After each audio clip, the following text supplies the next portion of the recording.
Welcome to Health Focus, a podcast from Memorial Healthcare. Here at Health Focus, we discuss current trends and topics in healthcare that are important to our local Shiawassee community. We are coming to you today from the Now Center and our podcast studio.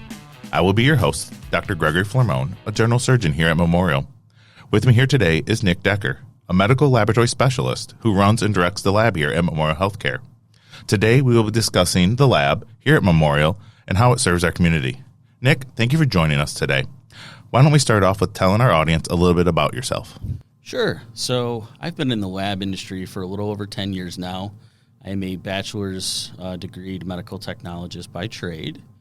I graduated from Michigan State University. We have one of the oldest and longest running laboratory science programs in the country. And I've worked in multiple states and kind of ascended through the ranks. My specialty would be hematopathology from a technical standpoint. And I got into management to try to make an impact on overall lab operations. Excellent. Well, thank you. In regards to our lab here, what should people do if they have labs that are not ordered from a Memorial provider? So this is a great question. I think a lot of times patients are not as confident taking a outside provider or an independent provider's office to a independent laboratory. In particular, maybe a laboratory that's affiliated with, say, a competitor or a different health system. Almost every laboratory I've come across will accept these kinds of visits, and we also offer walk-in visits to anyone with a legal order from a physician, including independent providers. Memorial offers great access to numerous insurance products, many more than some of our competitors in the lab space. Excellent. So in what way does our lab here make it convenient for these patients to come in and get their labs drawn? One of the biggest challenges we see is actually access. So we offer things such as early morning appointments as early as 0600 and walk-in hours at the same time. So, you don't have to differentiate an appointment from a walk-in visit, but we do offer these both early and late in the day. We have numerous sites, greater than 7 actually now, spread out throughout our county and further. Local to our patients, trying to be next to the patient to encourage before or after work visits, for example, to make it convenient. We also offer outpatient lab test collections at our urgent care locations 7 days per week and in the later evening hours as well. And in order to get your hands on one of those appointments and try to keep your visit as quick and easy as possible, we can have you contact our guest services at 989-720-2273 or 989-720-CARE, C-A-R-E. Excellent. So looking at the lab as a whole, in terms of quality, how does our lab ensure the most up-to-date technology and laboratory results? So it's actually a requirement in the lab industry from our accreditor, the College of American Pathologists, to have a quality program. So both quality maintenance from here and now activities and future activities, or what we call CQI, continuous quality improvement. So we really are forced to adopt these programs, and we don't take that as a negative item, right? Forced to adopt makes it sound like a negative connotation, but we actually use it to help plan out our future and ensure that our quality today is as good as it can be, as well as we do not fall behind in things like technology or infrastructure investment. On a personal note, he did get us a specific lab for the operating room that has advanced our surgical specialty greatly in terms of parathyroid, so I thank you for that. So if the patient has an order for a test and our lab does not have the ability to run that, can they still get it drawn here? And if so, where do those labs get sent? Absolutely. We spend a lot of time working with many different vendors, including reference laboratories. We are an independent health system, and as such, we try to keep that in mind. We do not have some of the more laborious and intensive contracts that other health systems have to sign to force standardization across their many sites. So we will work with just about anybody. With a legally binding order, we can actually go out and shop your lab work to try to find the most specific test for what was requested by your provider. We currently utilize reference labs such as Mayo Clinic Laboratories, Laboratory Corporation of America, the University of Michigan, or M-Labs, and Ward Laboratories down in Ann Arbor. This is all designed to deliver the best possible test as quickly and affordably as possible. Excellent. So some of those lab sends are obviously going to take longer to get back. Is there a way we let patients know on those specific labs, or how does that work with their Memorial Healthcare portal? Kind of just go through like how long does it take to get there and certain labs and the length? This is a great question and a great topic. So depending on where facilities actually physically perform our test, most of our lab work is better well-traveled than we are. So we have tests that go as far away as out of the country. However, typically, we try to perform as close to local as possible. This really weighs in on that turnaround time piece. So we perform more than 80% of our own testing here on campus, which encourages faster turnaround times. Sometimes we get comments from other facilities about how quick we can turn around things, and it's because we do not have the hub and spoke model where things need to travel to multiple facilities inside of the system. Most tests are done within 72 hours of arrival at our facility, and we do employ our own courier team here, so we get those specimens actually physically back to our facility quicker than a lot of our competitors as well. Many of these tests are completed within the first 24 hours. Our patient portal has a quick display of these results and does not have a 24 to 48-hour delay like some of our competitors. We want to help facilitate your results to yourself and your providers as fast as possible to ensure prompt treatment. Excellent. So on to a little bit different topic. Sounds like our lab is doing great work here, and from a provider standpoint, we see that on a daily basis, and it's very nice. So the past 2.5 years with COVID have been a struggle, and I can't imagine what that's been like on the lab side of things due to all the new testing that came out and what's going to work, what's not going to work, turnaround, rapid tests, all that. Kind of, how did you give us the story how you guys muddled through those times and how Memorial, from what I saw, was kind of at the forefront of getting all that up and running? Well, we did mention that we're independent, and we're also a smaller footprint and physical facility size than a lot of our competitors in the state of Michigan. And sometimes that can be a challenge, but other times it's an advantage that we like to leverage. It allows us to be more agile and to make quicker decisions and deliver a faster turnaround time to our patients. So early on in the pandemic, we activated our incident command system and decided that this was a non-avoidable challenge. It's going to come to the front doorstep immediately. And at the time, I think Washington State had the only physical confirmed cases on hand that we were aware of here in the States. But we decided at that time to seek administrative approval to purchase equipment now before we felt the supply chain would get hampered, and to start validating and collecting samples so that we would be ready to go as quick as possible once that equipment arrived. And from there, we coordinated actually with multiple vendors just to make sure that we had a redundancy plan as well as a secondary option.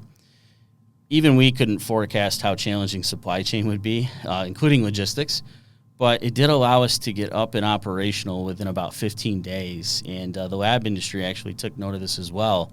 They published a really nice report in the magazine, The Dark Report, which is kind of an internal lab industry publication that's nationwide. But they took a lot of quotes from us, our vendors, and were very positive in commenting how quick we were able to get that done. In particular, without having a clinical PhD on hand. So we had to do some remote work to get through the validation and verification processes as well. And we actually started so early that we had to go through the long route with the FDA. So we had to complete our own submission and take ownership of our collection types, our performance statistics, which is challenging to say the least, but I think that really put a lot of people on the sidelines. They wanted to wait for emergency use authorization.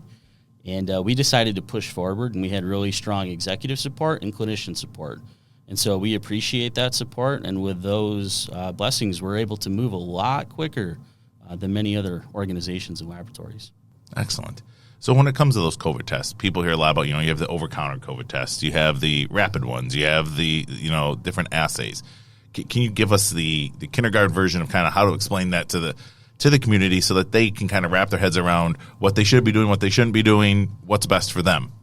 Yeah, one of the parallels that we always like to talk about is tools in our tool belt.